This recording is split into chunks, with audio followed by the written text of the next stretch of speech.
800 000 soldats mobilisés, convois militaires à travers l'Europe, hélicoptères au-dessus de Hambourg. Non, ce n'est pas la bande-annonce d'un film catastrophe, c'est la réalité en Allemagne. La Bundeswehr joue à la guerre, et pas à moitié. L'Allemagne simule une attaque de la Russie. Et pendant ce temps-là, le ministère de la Défense allemand, Boris Pistorius, déclare tranquillement que le pays doit se préparer à la guerre avec la Russie d'ici 2029.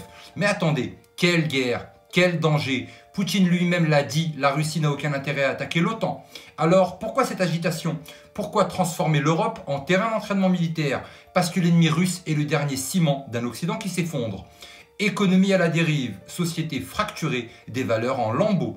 Les élites occidentales ont besoin d'un prétexte, d'un grand méchant loup. Et devinez quoi? L'ours russe, c'est parfait. Ça évite de parler des vrais problèmes, alors on mobilise, on militarise et on met en scène. Des exercices en pagaille, des blessés fictifs évacués en hélico, des enfants préparés à l'évacuation dans les écoles. Oui, vous avez bien entendu, le ministère allemand de l'Intérieur veut former les écoliers à la guerre. Distribution de kits de crise dans les classes. Entraînement de défense civile et recommandations officielles. Stocker nourriture, eau et produits de première nécessité pour au moins 72 heures. On va aller loin au bout de 72 heures. L'Allemagne entre dans l'ère de la préparation à la guerre totale en mode Finlande, sauf que la menace est imaginaire. On joue à la guerre contre un adversaire qui n'a rien demandé, la réalité, elle, est bien plus cruelle. Il n'y a plus d'armée. En France, les recrutements chutent de 15%. En Angleterre, c'est la catastrophe, moins 34%. Stundert peine à remplir ses rangs. En Allemagne, 27% des nouvelles recrues démissionnent au bout de 6 mois. La Royal Navy désarme ses navires faute d'équipage.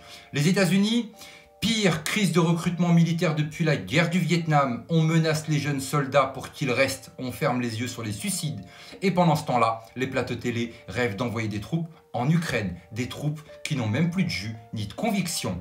On parle d'une guerre future, mais on n'a ni homme, ni morale, ni plan. Le néoconservatérisme version Bruxelles, c'est ça, une guerre de propagande sans soldats, mais avec beaucoup de caméras. Macron, Van der Leyen, Frédéric Merz, Keir Starmer, tous ces généraux de salon rejouent les fantasmes de croisade contre Moscou. Mais leur seul champ de bataille, c'est l'esprit des citoyens.